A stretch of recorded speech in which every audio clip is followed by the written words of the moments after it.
Okay, welcome back everybody. This is part 2 of a series of a 3-video series about the methodology that we use in the day trading room. And let me break this down again. Remember, we trade the CME currency market, which is awesome because the spreads are so tight and the volatility is extremely volatile. And we also trade the S&P 500 futures and also the Dow futures, and then also I'll be bringing a Forex room also with my institutional numbers. But the bottom line is this: let's go over we have 3 top setups, like I mentioned in video 1. We have 3 top setups that we look at. That's all you have to learn.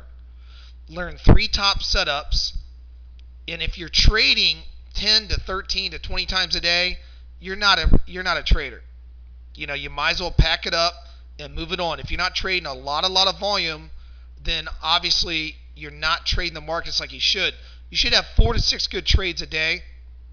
4 to 6 good trades a day when things line up, and whether that being trading, all 4 to 6 markets. But just this system is based upon 3 top setups. There's a certain symmetry to the market in these setups, and that's what I'll go over. You wait for that setup to come. It's very systematic. It's very easy. Let's take a look at my number 1 institutional setup short. Okay, let's go over the Papa chart real quick. When I'm in the day trading room every day from 9 to 11, I go over this because a lot of big moves happen from 9:30 to 11. In fact, if you can just trade from the 8:30 to 11 every day in the futures market, you're pretty much golden right there alone. There's hot times in the currency market, and that's one of them. After 11, 11:30, all the way to 5 o'clock when it closes, it gets real choppy, and that's even the S&P 500. So we like to get everything done in the morning, and if you're an early hour trader, or when the market opens back up at 6 p.m. Eastern Standard Time, you still have some shots there. But typically, a lot of our trades are said and done in the first 3 hours of 8:30 to 11, so the first 2 hours. So the bottom line is this. This yellow institutional number that gets updated at 6 p.m., I update my 3 top institutional levels. When that level gets violated, meaning by candle close, and this dashed line gets violated, and also my magenta line gets violated, when it closes below all 3, you're in the most vulnerable position in the market. There's no other vulnerable position to be in because there's no downside support off of my long-term charts. Okay, so when you come into Papa, you got to ask yourself on the long-term charts, you go from macro to micro, like I mentioned in video 1. When you first close a whole body candle, and I'm not talking about a straddle. A straddle is this. When you get a candle that straddles my institutional numbers, like right there, straddle, 3 in a row, bam, right there, a whole body closed below all 3, you know the market is in for some serious downside. You just closed below all 3 of my top numbers. My first yellow one, my solid, is the most important. My second's my dash. My third's my line in the sand. You close below all 3, you got yourself one heck of a move that's coming. Now, how do we enter? Remember, I told you we had 3 top setups in the trading room, correct? The 4th being the shark bite, our most advanced setup.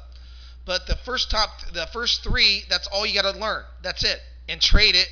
When this setup comes on all these currencies, you trade it the exact same way every time. The symmetry of the market is going to be this. Here's what's going to happen before I get into this setup. Number 1, the tone of the market is going to be dictated by this Papa chart. It's going to tell you if we're going to be net buyers and net sellers.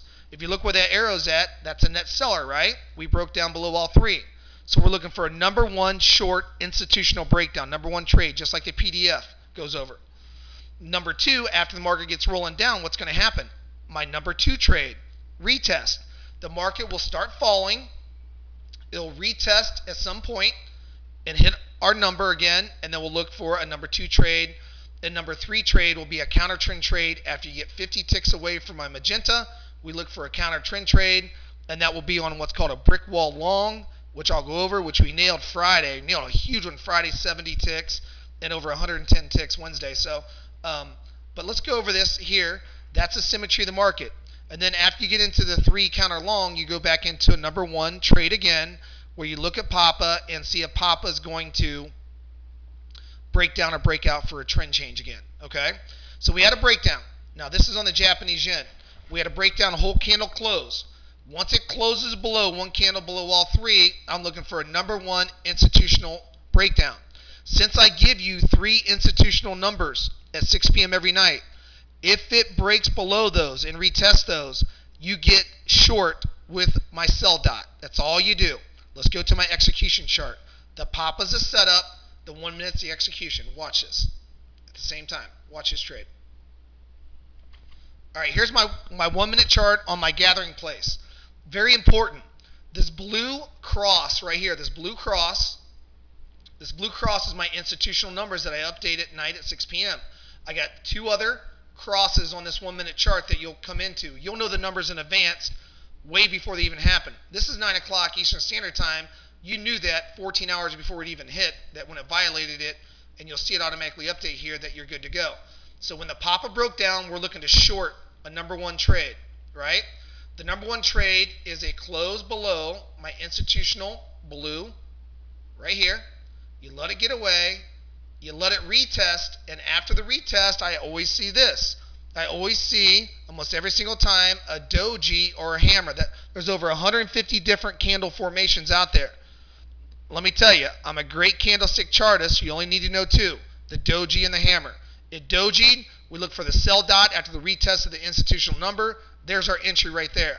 Now, our stop loss is very simple. Once the market gets rolling down to the downside on our sell dot, we enter here with the sell dot, the magenta sell dot, blue being obviously a buy. If we get one whole candle close above this institutional number right here after we enter, we stop ourselves out of a small loss. If it starts going down within 1, 2, 3 candles, if I get a green dot like this over here, within 3 candles, I stop myself out at a small profit because it's not going to roll down hard. It does not though, right? So we're good to go. We're short right here. It does not stop us out, does not close above our institutional number, does not give us a green candle within 3 bars, so we're good to go. What's our first target? My target, scaling target, I know the symmetry of the market, correct? So I know where it likes to turn, okay? So these dots, the cyan dots, if we're short, that's our first scale. And if we were long, our purple would be our scale for our long, right? But we're short. That's our first scale right here. Bam, that's our first scale. Our next scale is going to be out. We can put everything else break even right here in our trade and go to the next. Our whole big target is try to hit our next institutional number all the way down here. That's our target, right? Well, sometimes you'll see the market get choppy and not fall so hard like this. It'll chop back up, but that's okay. We still got everything break even from our original entry. So we will go for our next scale target, which will be cyan dots here. This is just a beautiful trade. It just tanked 70 ticks for us. So it just tanked 70 ticks and hit our next institutional target. Our first scale was beautiful because we had a break-even trade on 3/4 of our rest of our position. We had no risk on the trade and made 70 ticks. That's how I teach you to make money in this room. I teach you to get in on the retest right here after the pop-up breakdown, right? The pop-up broke down on our long-term chart, and once the pop-up broke down, we look for the first retest right there, and then we scale out at our first scale target right here. And then we go for our next target, which is an institutional trade right here, okay?